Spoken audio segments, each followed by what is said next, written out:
Hi, I'm Lacy Weston. We all have something in common, challenges. We never know what the person next to us has been through or is going through in their life. That's why I wrote a story and book of my personal journey titled She Was Worth It All. Well, now that story has been brought to life with the help of filmmaker Don Hahn. Watch the episodes of Lacy Weston Shares, be inspired, and realize you're not alone. In your life. Okay, yeah. Was he a mentor? Was he a father? Was he just a guy? You know, it's funny you say father. You know, when I met Steve in Cannell, it's interesting. I first met, when I worked at the La Cañada YMCA, I started a private training program there in the private room they had there. And they would always tell me who's going to come and train with me, you know, from day to day. So one day I saw the name on the list that said Chuck Bowman. Chuck Bowman. Where have I seen that? Oh, I think that's the guy that direct The Incredible Hulk. So when he came in that day, I said, hey, are you the same man? And he said, yes, I am. You're kidding me. He said, no. I said, I would always see that show and your name would light up. And when names would light up, that would mean I'm going to meet this person one day. Same thing happened with Colleen Williams. And, you know, and so ultimately, he said, I'd like to train with you. Listen, I want you to meet somebody someday. Can you take a ride with me? I said, sure. So he took me to Stephen Cannell's office in Hollywood. And I walked in, and Steve, we got a conversation. So at one point, I said, okay, let's get down to brass tacks. What makes you think you can train me? And I said, well, can you get out of your desk and come down to the floor? He said, sure. So I had him get on his back, and I start putting him through abdominal training exercises. And he said, I've never, ever felt my abs worked like that a day in my life. You're hired. And so I met Steve. It's an interesting story because Steve, he has 4 kids, Chelsea, Cody, Tanya, and he had Derek. Derek died, I believe, about 16 years old. He and some friends were digging holes in the dunes, and it pulled him in and suffocated him. It's interesting because when Steve told me that story, you know, I felt really sorry for him, but at the same time, I told him my story about my life, and I felt we had a connection there.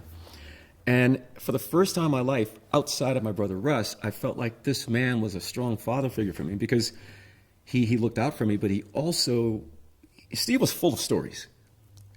Advice, stories, anything, but you learn from it. But it was very clear he kept an eye out for me, right? We go to lunch, we go to dinner, we talk about different things in life. And he was like a best friend. I never felt like he was doing it because he felt he should. I never felt like he was doing it because it was a charity. I felt like the son he lost, I won't say I filled that place, but it opened the door for me to come into that place, right? And we knew each other for at least, from the time I was maybe 22 until he died, which I think was in 2011, somewhere in there. But he would always advise me. So when it came down to me doing my workout videos, I learned how to do that because he taught me. You know, he told me what to look for with the lighting and okay. Yeah, and so, but when his daughter Tanya came to my business and left a note. And so when I came to my business one day, the trainer said, hey, Lacy, you know, this woman came by, she left a note for you. So I looked at it and said, hey, Lacy, it's Tanya Cannell, please call me, it's about my dad. I thought, oh my God, he's getting an award, something's coming up really big. Turns out that I called her and she said, no, he's dying of cancer, he's not expected to live more than a couple of days. I said, oh my God, I got to see him. He said, no, he doesn't want anybody to see him. I said, I have to see this man. This is the first time in my entire life I've ever cried for anybody that died. In fact, I couldn't say his name for probably about 2 years.